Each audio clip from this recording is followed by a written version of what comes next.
तपाईको यो मर्यादा अनलाइन टिभी च्यानलले नेपाल र भारतको बीचमा के कस्ता चुनौतीहरू छन् र ती चुनौतीहरूलाई अवसरमा ढाल्नको निम्ति हरेक सोसाइटीका हरेक सेक्टरका मानिसहरूलाई बोलाएर तपाईहरुले चाहिँ संवाद गर्ने जुन जमर्को गर्दै हुनुहुँदो रहेछ, त्यसमा मलाई पनि जुन आमन्त्रण गर्नुभयो त्यसमा म यहाँलाई विशेष रूपमा धन्यवाद दिन चाहन्छु। सँगसँगै तपाईको प्रश्नमा म अलिकति हाम्रो संस्थाको 2 लाइन संक्षेपमा बताएर तपाईको प्रश्नको एन्सरतिर आउँछु। नेपाल भारत मानव विकास एवं मैत्री संघ गत 21 वर्ष अगाडि नेपालमा स्थापना भयो र त्यसैगरी भारतको नयाँ दिल्लीमा भारत नेपाल मानव विकास एवं मैत्री संघको नामले हामीले यसको काउन्टर पार्टको स्थापना गर्यौं।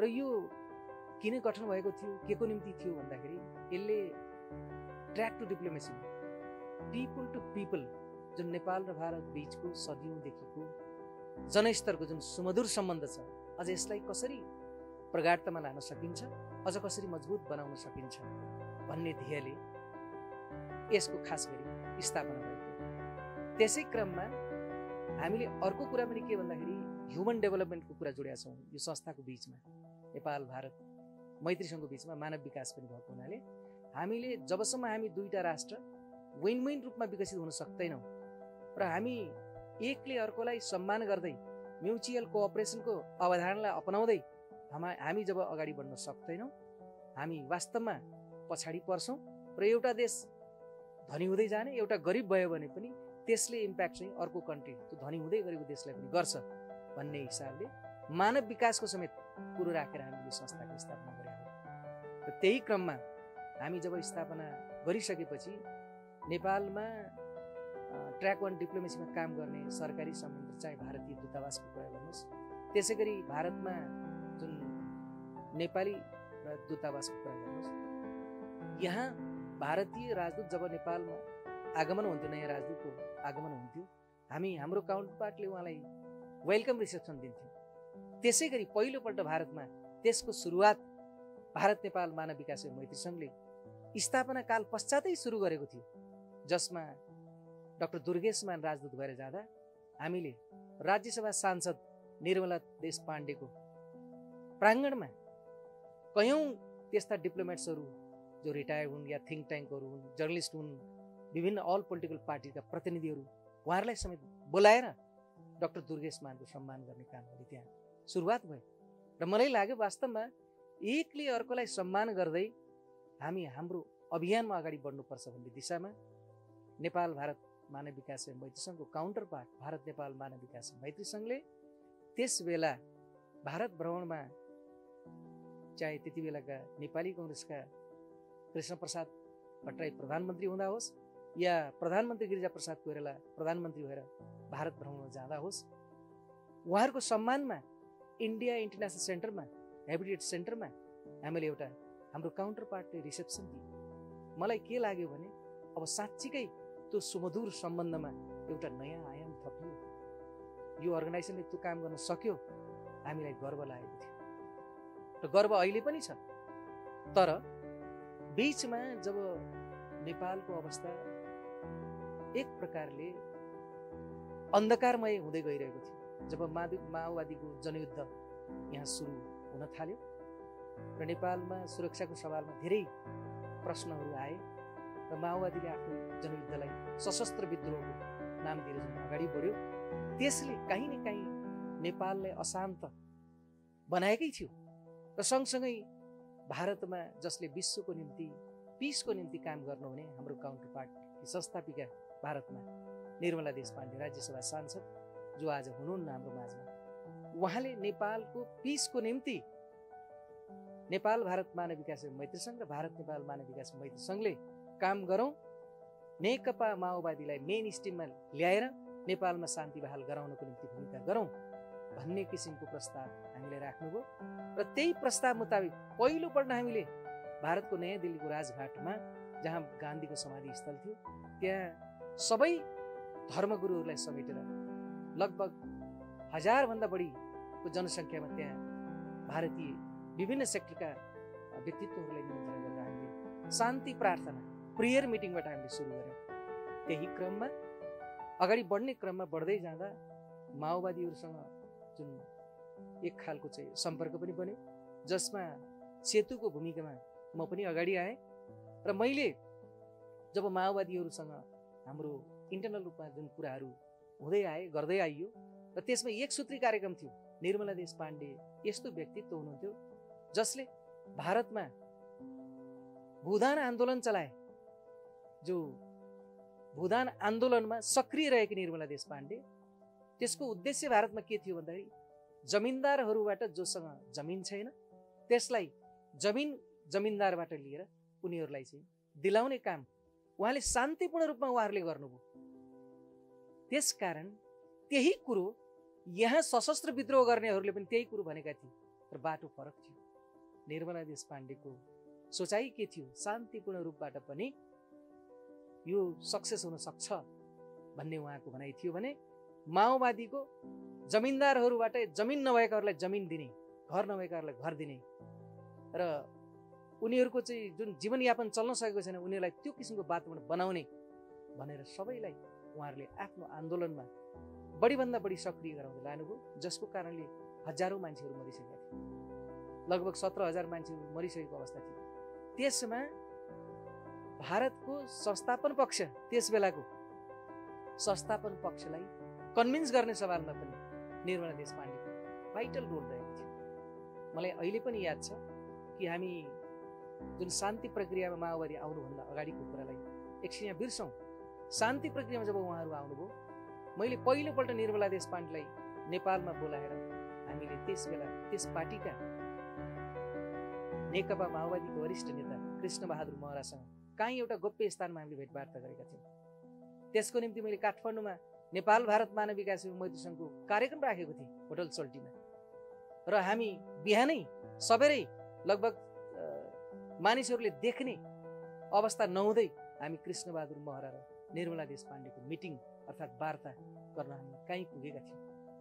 त त्यसलाई सम्झिँदा मलाई के लाग्छ भने त्यसपछि अझ तपाईँलाई भन्नु पर्दाखेरि पटक पटक उहाँहरूको, विशेष गरी कमरेड प्रचण्डको उहाँहरूको चाहिँ हरेक कुराहरू जुन निर्मला देशपाण्डेको फेभर, भारत सरकारको फेभर उहाँहरूले चाहनुहुन्थ्यो। उहाँहरूले विशेष गरी निर्मला देशपाण्डेलाई घचघच्याउनुहुन्थ्यो। हो, सोपिसको निम्ति त्यति बेला कम्युनिस्ट, भारतीय कम्युनिस्ट पार्टीका, मार्क्सवादी कम्युनिस्ट पार्टीका येचुरीजी, त्यसै गरी एकजना जो शरद यादव पार्टीमा हुनुहुन्थ्यो, पछि उहाँ काङ्ग्रेस, सुरुमा त काङ्ग्रेसमै हुनुहुन्थ्यो, डिपी त्रिपाठीजी, उहाँहरू एउटा सोपिसको रूपमा देखा पर्नुभएको थियो। तर रियलमा जसले ब्याकग्राउन्डमा या जसले हिडनमा बसेर जसले सपोर्ट गर्यो, समर्थन गर्यो, त्यो निर्मला देशपाण्डे नै हुनुहुन्थ्यो। तर उहाँले नेपालमा धर्मनिरपेक्षता होस् र नेपालमा इन्स्टिट्युसन जुन इन्स्टिट्युसनल रूपमा जुन मोनार्की रहेको त्यो पनि समाप्त होस्, यो विषयमा उहाँलाई कुनै सरोकार थिएन। उहाँलाई मात्र के थियो भन्दाखेरि त्यो नेपाली जनताले गर्ने कुरा हो। त्यो नेपाली जनताको जुन अधिकार छ त्यसमा हामीले भारतीयहरूले कुनै हस्तक्षेप गर्नु हुँदैन। मात्र भारतको सदाशयता के हो भन्दाखेरि नेपालमा शान्ति बहाल हुनु पर्यो। नेपालमा शान्ति भङ्ग भयो, नेपालमा अराजकता बढ्यो, हजारौँ लाखौँ नेपालीहरू मरेर त्यसले एकले अर्कोलाई बदला लिने अवस्था भयो भनेदेखि त्यसले नेपाललाई असर त गर्छ नै, तर त्यसको बाछिटा हिन्दुस्तानमै पर्छ। त्यसकारण भारत सरकारले पनि बुझ्नुपर्छ भन्ने विषयमा उहाँले भारत सरकारलाई घचघच्याउनुहुन्थ्यो। त्यति मात्रै होइन, त्यसपछि जब यहाँ संविधान सभाको निर्वाचनको कुरा आयो, संविधान सभाको निर्वाचनको क्रममा कमरेड प्रचण्डको भारत भ्रमण नहुँदासम्म अब्स्ट्याकल आउने कुराहरू हामीले सुन्यौँ। त्यसपछि नेपाल भारत मानव विकास मैत्री सङ्घले रूपन्देहीको महेन्द्र सभागृहमा भैरवामा जो भारतीय रिटायर्ड जो पेन्सनर गोर्खा फौज जो नेपालमा छन् तिनीहरूको राष्ट्रिय भेला भनेर नेपाल भारत मानव विकास मैत्री सङ्घले कार्यक्रम त्यहाँ राख्यो र उताबाट निर्मला देशपाण्डे आएर स्पेसल प्रचण्डसँग रातमा भेट्ने कार्यक्रम जुन त्यहाँ तय भएको थियो, छलफलको कार्यक्रम थियो। दिउँसोमा हाम्रा कार्यक्रमहरू भए, तर राति बुटोलको एउटा कुनै होटलमा कमरेड प्रचण्डसँग निर्मला देशपाण्डेको वार्ता भयो। र त्यो वार्तामा संयोगले म पनि बस्ने मौका पाएको थिएँ। मैले सुनेको छु र मलाई के लाग्यो भने निर्मला दिदीले बारम्बार एउटै कुरो भन्नुहुन्थ्यो, वास्तवमा कमरेड प्रचण्डले गर्न अब सक्नुभयो भने नेपाल साँच्चीकै आर्थिक रूपले सम्पन्न हुन्छ, नेपाली जनताले वास्तवमा जनताको निम्ति सोच बनाएरै उहाँले आउनुभएको भने अवसर पनि छ र त्यो अवसरलाई उहाँले त्यही ढङ्गले अगाडि बढाउन सक्नुभयो भने उहाँ इन्टरनेसनल हिरो बन्नुहुन्छ। उहाँ नेपालको एउटा त्यो खालको राजनेता बनेको नेपाली जनताले देख्न पाउनु भयो।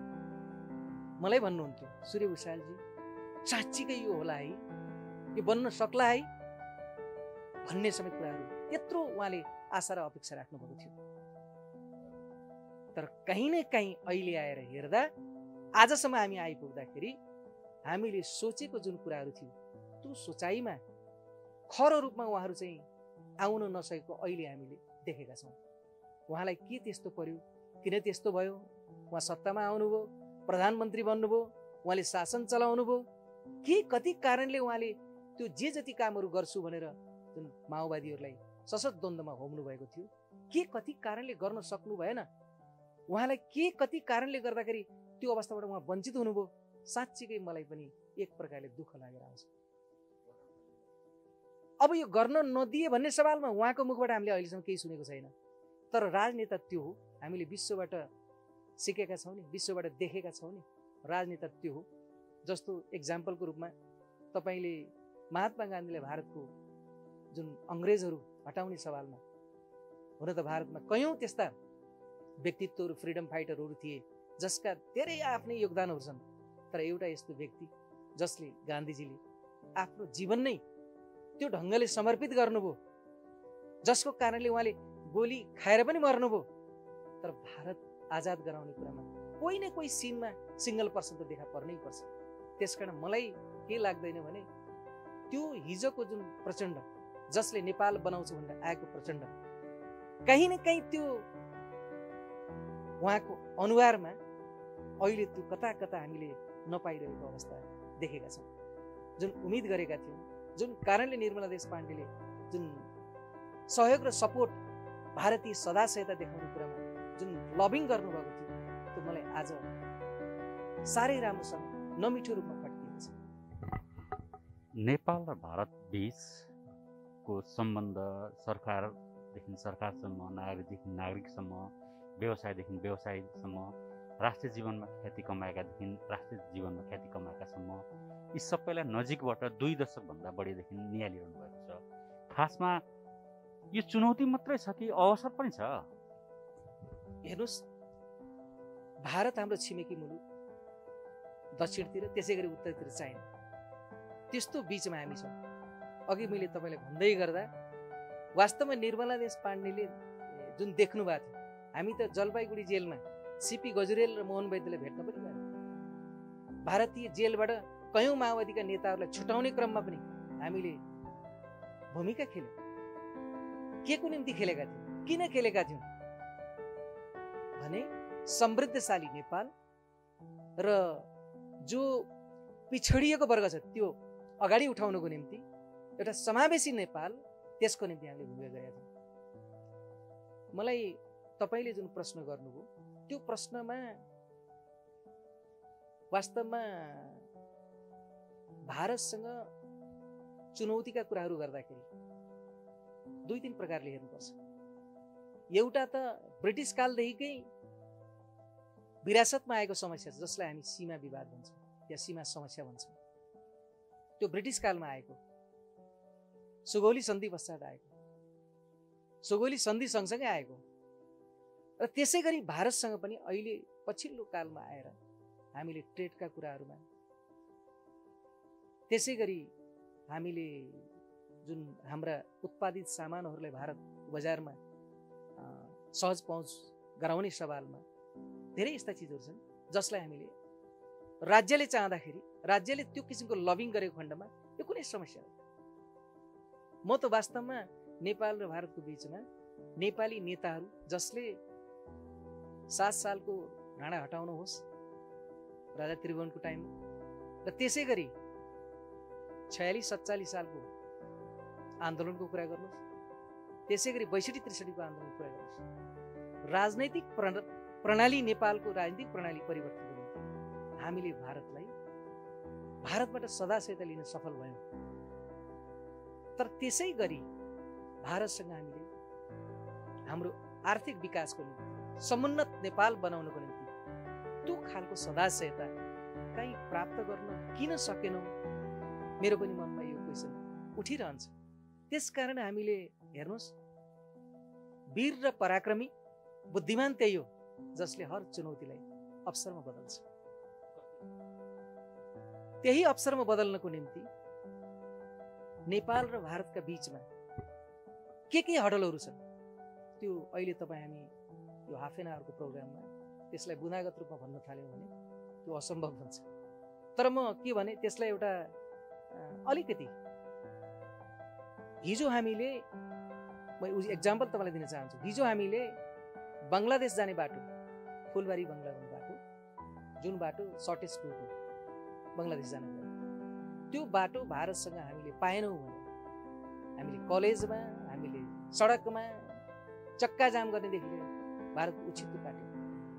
तर त्यही बङ्गलादेश बाटो कृष्ण प्रसाद भट्टराई प्रधानमन्त्री भएर भारत भ्रमणमा जाँदा त्यहाँका तत्कालीन प्रधानमन्त्री, त्यस बेलाका प्रधानमन्त्री आइके गुजराल, उहाँले पेपर दिनु अगाडि बढाउनु भयो, उहाँले आँखा चिम्लेर त्यसलाई सपोर्ट गर्नु। पछि नेपालको प्रधानमन्त्री कृष्ण प्रसाद भट्टराईजी आश्चर्य पर्यो भनेर उहाँले आश्चर्य परेको कुरा चाहिँ गुजरालजीलाई भन्नुभएछ। त्यो कुरा हामीले त्यहाँ भेटघाट गर्दा उहाँले हामीलाई सुनाउनु भयो आइके गुजरालले। त के भन्दाखेरि केही चिज त नेपालले डिमान्ड गरेको होला नि, त्यसलाई आँख बन्द गरेर सपोर्ट गर्नुपर्छ, सहयोग गर्नुपर्छ। त्यसै कारण त गुजराल डक्ट्रिन आएको थियो त्यो बेलामा। र हामीले जुन बङ्गलाबन्धको बाटो प्राप्त गऱ्यौँ, त्यो बाटोको त्यसपछिको दिनमा हामीले कहिल्यै त्यो बाटोको उपयोग गरेनौँ भनेपछि चुनौती अवसरमा आउँदा हामीले के गरेका छौँ? त्यसै गरी म तपाईँलाई अर्को कुरा भन्छु, गोर्खा भर्ती केन्द्र बन्द गरौँ, गोर्खा भर्ती केन्द्र बन्द गरौँ भनेर हामीहरू दशकौँदेखि विभिन्न पार्टीहरूका ती भनाइहरू हामीले सुन्यौँ, तिनका डिमान्डहरू पनि सुन्यौँ, सम्पूर्ण रूपमा हामीले सुन्दै आयौँ। र केही वर्षदेखि भारतमै भएका डोमिसाइल जुन गोर्खाहरू छन् उनीहरूले पनि विरोध गर्दै आएका थिए कि नेपाली गोर्खा आर्मीलाई भर्ती लिनु हुँदैन। भारत सरकारले बन्द गरिदियो, नेपालको चाहना यही हो भनेर भनेपछि कुनै समस्याहरू त्यस्ता विकराल समस्या छन् भने पनि त्यो समाधान हुन नसक्ने होइन। त्यो हामी राज्यले नै त्यसलाई समाधान गर्न सक्छौँ। राज्य त्यस दिशातिर केन्द्रित हुनु पर्यो। म त अहिले जुन गठबन्धन सरकार छ, वास्तवमा उसले आँख बन्द गरेर भारतसँग एक सूत्री कार्यक्रम बनाउनुपर्छ। नेपाल र भारत दुई स्वतन्त्र राष्ट्र हुन्, दुईटा सार्वभौम सत्ता सम्पन्न अलग मुलुक हुन्, दुईटाका राष्ट्रियता आफ्नै राष्ट्रियता र सार्वभौम सत्ता बोकेका मुलुक हुन्। यो दुईटा राष्ट्रवादको बिचमा विकास खोजौँ, आर्थिक विकासको कुरा गरौँ र यस क्रममा एकले अर्कोलाई सम्मान गर्दै कमन कन्सेप्ट बनाएर पनि जान सकिन्छ, साझेदार गर्न सकिन्छ। यो गर्ने क्रममा फाइन्ड आउट गरौँ इन्फ्रास्ट्रक्चरमा कसरी जाने, टुरिज्ममा कसरी जाने, हाइड्रो पावरमा कसरी जाने, हेल्थमा कसरी जाने, एग्रिकल्चरमा कसरी जाने। यो दिशातिर नगई हुँदैन। किन हुँदैन भन्नुहुन्छ भने भारतको केन्द्रीय सरकारले उत्तर प्रदेश र बिहार, वेस्ट बेङ्गाल र सिक्किम र उत्तराखण्डमा जुन बजेट प्रोभाइड गर्छ नि, त्यो बजेटलाई राम्रोसँग हामीले स्टडी नगरिकन हामीले बजेट बनायौँ भने त्यसले पनि हामीलाई इम्प्याक्ट गरिरहेको छ। त्यो पनि रिसर्च गर्नुपर्छ हामीले। त्यो आधार, त्यो कुरालाई चाहिँ नि रिसर्च गरेर हाम्रो बजेट निर्माण गर्नु। एउटा कुरा के मान्नुपर्छ भने चाइना पनि अब त्यो रूपमा सदाशय देखाएर आयो है हामीसँग। रिथिङ्क गर्न नेपालीहरू बाध्य हुन्छ। त्यसकारण त्यो दिशातिर, त्यो सेक्टरमा जानु पर्यो। आज यतातिर चाहिँ सामान मेटेरियलहरू आउने कुरामा धेरै नाकाहरू खुला छन्, अर्कोतिर एक प्रकारले काइन्ड अफ ब्लकेड जस्तो छ।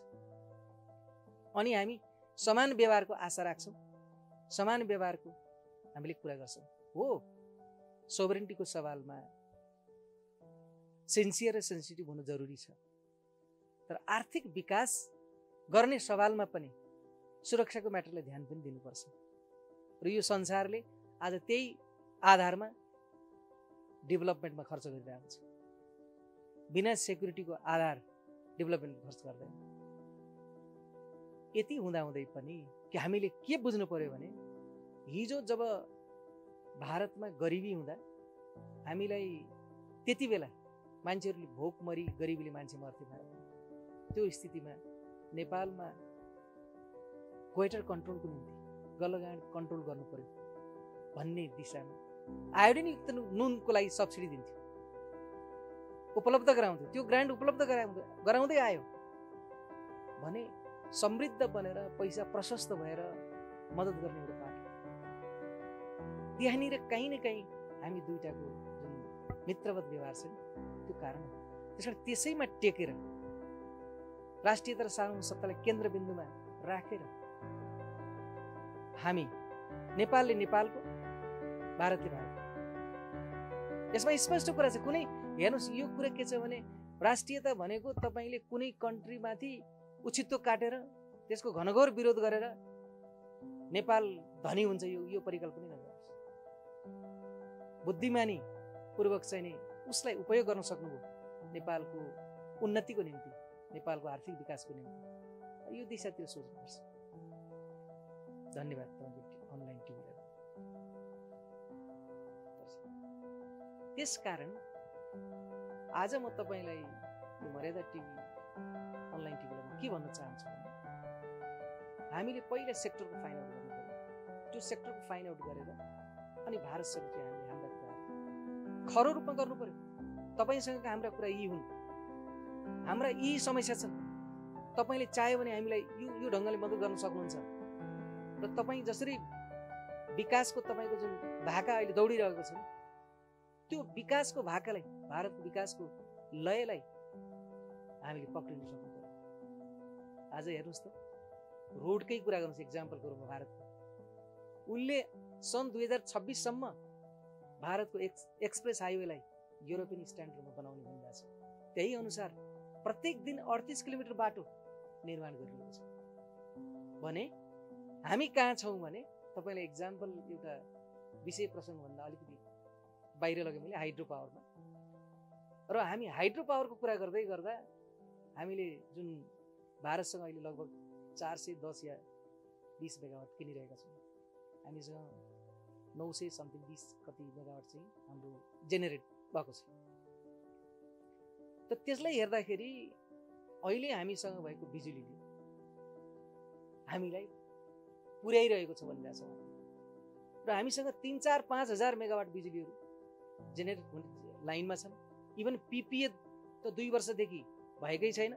त्यो पिपिए गर्ने लाइनमा अरू 3000 मेगावाट विद्युत पनि पिपिए हुने लाइनमा छन्।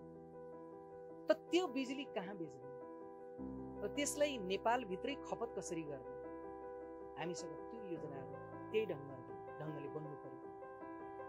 र यो सबै कुराहरू हुन सक्ने र बन्न सक्ने कुराहरू छन्। भारतसँग ट्रान्समिसन लाइनको कुरा, हामीले सरप्लस भएको बिजुली भारतले बेच्न सक्ने कुरा, र भारतसँग किन्दाखेरि तपाईँले 750 रुपियाँमा चाहिँ हामीले बिजुली नेपाल किनेका छौँ, बेच्छौँ लगभग 13.5 रुपियाँ। त्यो हुँदा पनि हामीले के अरे हाम्रो एनइए चाहिँ उसले के भन्छ भन्दा हामी घाटामा छौँ भन्छ। त्यसकारण यो दिशामा जानको निम्ति म विशेष गरी देशका यत्रा होनहार पोलिटिकल पार्टीका प्रबुद्ध नेताजीहरू हुनुहुन्छ, वास्तवमा उहाँहरूले चाहना राख्ने हो हुन सक्छ, बन्न सक्छ। हामीसँग अरू नयाँ विकल्प पनि त छैन नि, पोलिटिकल विकल्पै छैन। एउटा अचम्म कुरा तपाईँले मलाई कस्तो लाग्छ भन्दाखेरि वास्तवमा कहिलेकाहीँ हामीलाई हाम्रो सोचाइमा पनि भर पर्छ कि अलिकति ठुलो छ, अलिकति सबै प्रकारले धनाढ्य छ, शक्तिशाली छ भने उसको अगाडि हामी प्रस्तुत हुँदाखेरि हाम्रो आफ्नो एक प्रकारले आफ्नो मनोबल पनि गिरे जस्तो कहीँ कहीँ त्यस्तो महसुस हुन्छ। तर त्यो हुनु हुँदैन। र जुन भने जस्तै कि सीमाको कुराहरू गर्दाखेरि हामीले 30-35 वर्ष अगाडि नै एउटा जोइन्ट टेक्निकल टिम बनाएर नेपाल र भारत जुन सीमाको प्रब्लम हल गर्नु पर्यो। वास्तवमा त्यो जोइन्ट टेक्निकल टिमले लगभग 98% काम त सकिसक्यो। अहिले तपाईँ हामीले जुन भनिरहेछौँ नि, हिजोको त्यो बााउन्ड्री जुन पिलरहरू थिए, आजको तपाईँले पिलर हेर्न जानु भने फरक पाउनुहुन्छ। त्यो भनेको चाहिँ त्यसरी स्ट्रङली त्यसलाई अब कसैले त्यसलाई त्यो ढङ्गले भत्काइहाल्ने, कहीँ पुर्याइहाल्ने त्यो अवस्था पनि होइन। सँगसँगै के भयो भने गुगल म्यापिङ छ, अब सम्भावना छैन। एउटा कुरा त्यो। र दोस्रो, अघि मैले तपाईँलाई पहिले नै भनिसकेँ, कि विरासतमा आएका जुन समस्याहरू छन् त्यसलाई हल गर्नु आजसम्म नसक्ने, हामीले त्यो कुरालाई यसरी गएर यसरी हल गरौँ भनेर भन्न नसक्ने, या नसकेको हो या नचाहेको हो, अनि त्यसपछि यहाँ जहिलेभरि त्यही कुराहरू गर्ने भने सत्तामा बस्नेले पनि त्यो कुरा गरिराख्न मिल्छ र भने ल सत्ताभन्दा बाहिरकाले त केही कुरो यो गर्न मिल्ला। जो सत्तामा बस्दै आउनुभयो आजसम्म 30औं 40औं वर्ष सीएम सत्तामा हुनुहुन्छ भने उहाँहरूले यो प्रश्न गरिराख्न मिल्छ? उहाँले त नसकेको ठहर छ यो प्रश्न गर्नुभयो। त्यसकारण के हो भने यसलाई अविलम्ब, म त के भन्छु भने नेपालको कुरा मात्र होइन, भारतले पनि केही जुन हाम्रा समस्याहरू छन् सीमामा, जुन हिजो सुगौली सन्धि गर्दादेखि नै आएका जुन समस्या छन् त्यसलाई पनि अविलम्ब हल गर्नुपर्छ। हामी जस्तो इन्फर्मल डिप्लोमेसीमा काम गर्ने या ट्र्याक डिप्लोमेसीमा काम गर्ने अर्गनाइजेसनहरूले हामीले एउटा राज्यलाई सुझाव सल्लाह सकियो भने दबाब पनि दिने कुरामा जाने होइन। त्यो के हो त भन्दा हामीले के देख्यौँ भने मैले देखेको भारत भनेको अवसरको भारत देखेको छु। जसरी तपाईँले हामीले अहिले एकछिनलाई मानौँ हाम्रो जनसङ्ख्या घट्यो, वास्तवमा पपुलेसन पनि के अरे तपाईँको सम्पत्ति हो। जनसङ्ख्या धेरै हुँदा पनि आज त्यो राज्यले त्यो देशले ठुलो अवसर पाएको छ।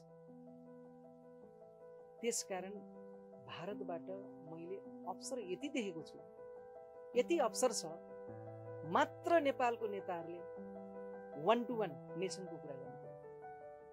आफ्नो व्यक्तिगत र दलको स्वार्थको निम्ति अर्को मुलुकलाई इन्गेज गराउने या अर्को मुलुकमा गएर त्यो ढङ्गले कुरा गर्ने यो चिजहरू त्याग्नुपर्छ। त्यो त्याग्न सक्यौँ भने अवसरै अवसर छ। यति अवसर छ कि तपाईँ हामीले भारतलाई कसरी भन्नु पर्यो भने जसरी जापान सेकेन्ड वर्ल्ड वारमा अमेरिकाले ध्वस्त बनायो, त्यही जापान अमेरिकाको कारण माथि उठ्यो भनेको उनीहरूले यस्तो एग्रिमेन्ट गरे। हालाकि के अरे जापानको तपाईँको के अरे डिफेन्स युएसले हेर्छ भनेपछि त उसले एउटा कुरा के भन्दाखेरि जापानमा उत्पादित सामानलाई विदाउट ट्याक्स अमेरिका, त्यहीँबाट मौका पाएर ऊ अगाडि बढिरहेको छ। हामी त जोडिएका छौँ, छिमेकी हौँ, असल हौँ, दुइटैले वसुधैव कुटुम्बकमको प्रिन्सिपल अपनाउँछौँ। यस्तो मानवीय नाता भएको, यस्तो ऐतिहासिक र धार्मिक सांस्कृतिक रूपले हामीलाई यति निकट बनाएको देशसँग हामीले फाइदा उठाउन सक्यौँ। हामीले रियलमा नेपालको आर्थिक समृद्धिको निम्ति भारतलाई उपयोग गर्न सक्यौँ। कहीँ न कहीँ चिन्ताको विषय यही हो। त्यही भएर गाउँ गाउँ टोल टोलमा र खास गरी प्रदेशहरूमा या त्यहाँ भित्र रहेका सहरहरूमा हामीले अहिले 77 डिस्ट्रिक्टमा नेपाल र भारतको बिचमा राष्ट्रियता र सार्वभौमसत्ता केन्द्रबिन्दुमा राखेर दुईटा राष्ट्रको बिचमा आर्थिक विकास खोजौँ। त्यसको निम्ति कमन कन्सेप्ट बनाएर जान सकिन्छ, साझेदारी गर्न सकिन्छ। त्यसमा त साझेदारी गर्ने क्रममा त नेपालले हेक्का राख्नु पर्यो, कसरी बढी लाभ उठाउने भन्ने बारेमा त्यो राज्यको काम। त्यसकारण ढिलो नगरौँ, एकदमै द्रुत गतिमा भारतलाई हामीले आर्थिक विकासको सवालमा, नेपालको आर्थिक उन्नतिको सवालमा अगाडि बढ भनौँ। हुन त मैले सुने अस्ति भर्खरै जुन भारतको बजेट भाषण आयो त्यो बजेटमा चाहिँ इन्डियाले ग्रान्ट कटौती गरेको सुने मैले होइन। लगभग तपाईँको के भन्दाखेरि 7.5 मिलियनको कुरा छ। अब त्यसमा योभन्दा अगाडि 15 मिलियन ग्रान्ट दिँदा हामीले 6.5 मिलियन भन्दा खर्च गर्न सकेनौँ, या त्यो पैसा आएन, के भयो? अब अहिले 7.5 हुँदा हामीलाई घटेको आवाज भयो, तर युज नगरेको भन्दा त हामीलाई बढी आयो हेर्नुहोस्। त्यसकारण यसको लागि अलिकति राम्रो होमवर्क राज्यले गर्नुपर्छ। राज्यले कन्सर्न अथोरिटीका मान्छेहरूलाई यो बारेमा बेला बखतमा उनीहरूलाई पनि अलि भारतको बारेमा स्टडी गर्नु अलि राम्रैसँग लगाउनुपर्छ। जब हामीले भारत त्यो ढङ्गले बुझ्छौँ नि अवसर मात्रै पाउँछौँ। अर्को कुरा सँगसँगै के हो भने मलाई साथीहरूले तपाईँले भारतको विषयमा कमन कन्सेप्टको कुरा गरिराख्नु भएको छ। हामी दुईटा यस्तो राष्ट्रको बिचमा छौँ, नेपाल, कहीँ न कहीँ हाम्रो फेरि असंलग्न परराष्ट्र नीतिमाथि धक्का पर्ने हो या केही त्यस्तो हुन्छ कि भन्ने आशंकाहरू पनि गर्नुहुन्छ। त त्यसको निम्ति म एउटै कुरा के भन्छु भने हामीले आज गरेको होइन, 1950 को ट्रिटी त्यो बेलादेखि गरेको। हाम्रा नेपाली नागरिकहरू भारतको सोभरेन्टी बचाउनको निम्ति सरकारी जागिरमा बस्ने र कयौँ त्यस्ता अन्य सेक्टरमा पनि सरकारी जागिरमा नेपालीहरू छन् भने हाम्रो जुन सम्बन्ध थियो त्यो कारणले त्यो बन्दै आयो। यदि चाइनाले पनि आफूलाई करेक्सन गरेर हर नेपालीहरू बिना पासपोर्ट चाइना जान सक्ने र हर चाइनिजहरू बिना पासपोर्ट एउटा आइडी कार्ड देखाएर नेपाल आउन सक्ने वातावरण बनाउन के चाइनाले सक्छ? हो, त्यो दिन फेरि हामी अर्को छलफल गरौँला। पहिला त बोर्डर खुला गर्नु पर्यो।